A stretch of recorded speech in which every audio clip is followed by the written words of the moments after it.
Hi, Zayn. Hey, how you doing? I'm good. Congrats on the baby. Thank you. So what does that feel like? I'm a dad of a 13-year-old, but I can't go back to those newborn days in my mind. What's it like? It's honestly, it's amazing. A lot of people that I was speaking to, like obviously before she was born and stuff, were like, it's a big adjustment. It's going to be a massive change and stuff. But honestly, she's an amazing baby, and it's been really easy for me and G to kind of like just I don't know, ease into it, I guess. You know what I mean? She kind of made it easy for us. She sleeps really well. She loves the milk. And yeah, it's just feeding and changing diapers at the minute. Yeah. But it's all, yeah, it's wicked. I'm enjoying it, for sure. And how's mom doing? How's she feeling? She's good. Yeah, she's a wicked mom. Obviously she's really big help with everything. And yeah, she's doing well. I'd say she's doing well. I'm so happy for you guys. Now, are you in Pennsylvania? Are you still there, or have you moved on to some other location? Yeah, Pennsylvania area. Yeah. Around It's beautiful. Here. And I was wondering if you and Gigi would want to like settle down in some place like that, like kind of in that countryside setting. Is that in your vibe, do you think? I haven't really thought about settling down per se yet. We're both, quite young. Even though, we've had a kid and stuff. And we're still thinking about work and, things we want to do career-wise. But maybe, in the far future, when we eventually pick a place to settle down, it'll probably be something kind of similar to this for sure, where it's a relaxed environment and, we can just chill out. It's funny. I bet the Pennsylvania Chamber of Commerce is hearing this and they're going, yeah, we got to get him. We got to get him. This is our chance, Yeah, no, for sure. I love being out here. It's a massive change from like the other places I was staying originally when I first moved out to the States. So I like this kind of pace. It's chill. It's nice out here.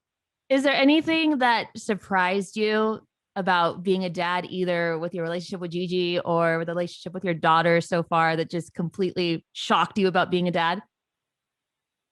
I don't know about being shocked, but there's a lot of things that are definitely surprising. I didn't expect to be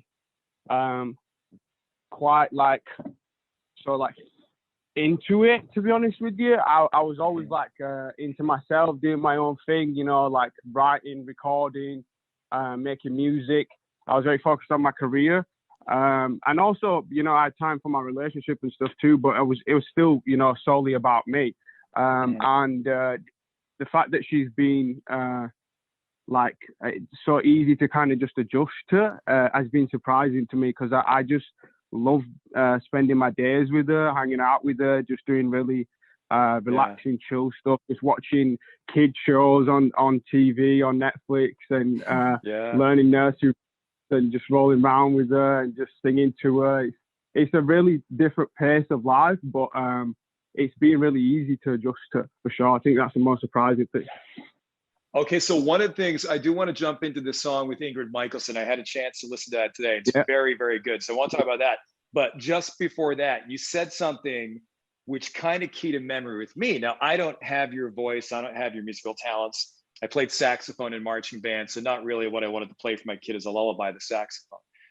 But I remember talking to Ed Sheeran about this. I remember talking to a few different people about this. The song that they sing to their child to help them sleep. What is a lullaby that you sing to your daughter?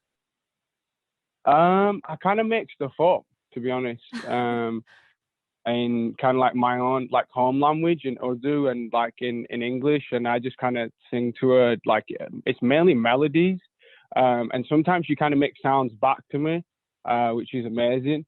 So yeah, it's not really necessarily like a specific song. I just like singing to her, full stop. It's pretty cool. Now you realize the amount of press that I could get for our radio show if you gave me 5 seconds of whatever that song or feeling or vibe might be. I don't know. I'd rather keep that for my little girl. you're a smart man. You're a smart man. Keep those private moments to yourself in certain respects, because you're in such a great spot now. I mean, the career is doing so well. The album that came out in January is doing so well. This song that I heard today is going to be great. You're itching to get back out there. I'm sure Gigi's itching to do stuff too. But you've got this special moment. You just had a baby girl, and you guys have this brilliant, bright future and all the joys of parenthood in front of you. So I totally respect, even though I'm not going to get pressed for this, I totally respect you keeping that to yourself. I do. I appreciate that. Yeah, like I said, there's certain things, you know, that you like to keep private, and obviously we have our work life too. And yeah, everything's been going really well with the music. I was really happy with the response I got for the album, and the way the fans responded to that. That was amazing earlier this year.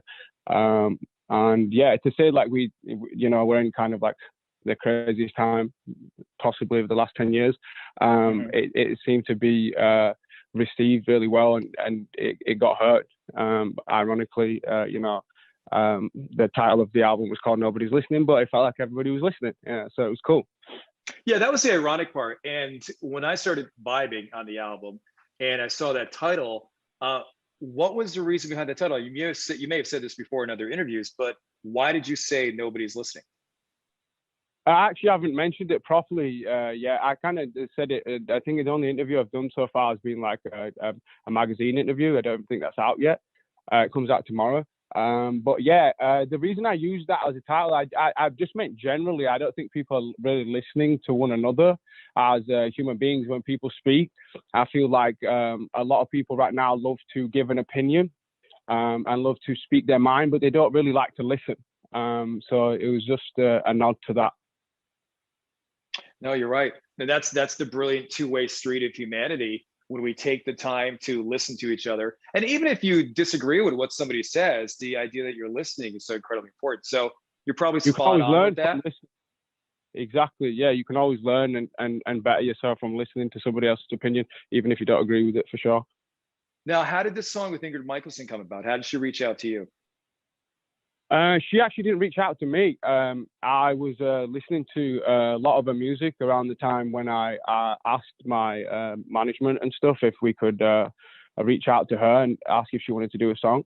I was just really inspired by some of the lyrics in some of her own solo music, and I just wanted to work on something with her, and she responded really quickly and was really professional about everything, and we got things done pretty quick. She was an amazing artist to work with. Yeah, it's interesting. I don't know, Jill, have you had a chance to hear the new song yet with Ingrid and Zayn?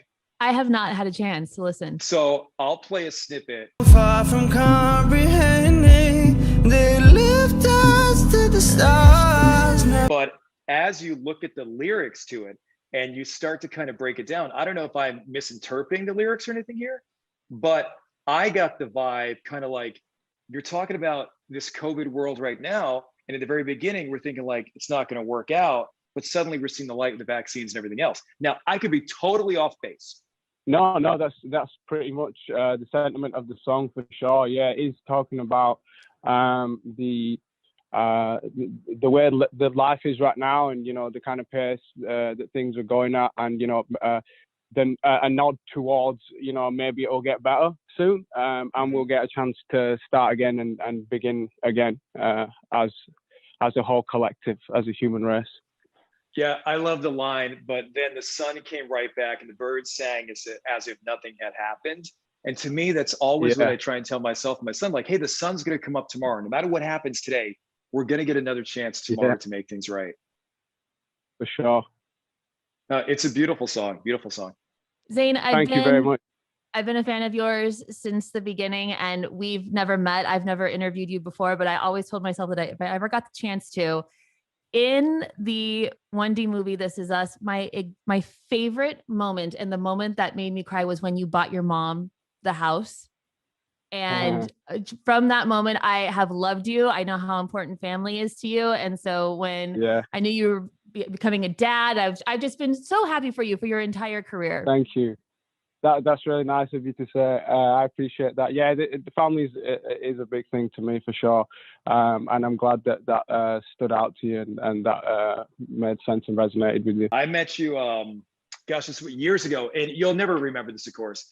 If we're doing like a video Zoom chat here, I would have shown you the pictures I had them ready to share the screen and everything.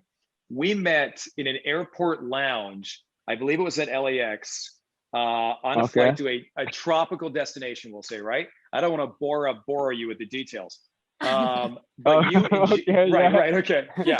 So you and Gigi were in the lounge. We came over, said hello. You took a picture with my then probably 7 or 8 year old son, and Gigi took a picture, and it was just awesome. You were sweet and generous, and I know you probably get approached quite often, but I wanted you to hear back that you were very sweet, generous with your time, and we cherish those pictures. Oh, that's cool. Yeah, we try to take photos and stuff when we can. Sometimes when we're out here doing our own thing and stuff, when I'm in my pajamas and I'm looking a bit scruffy, I've said no to quite a few people, and I feel sorry for doing that.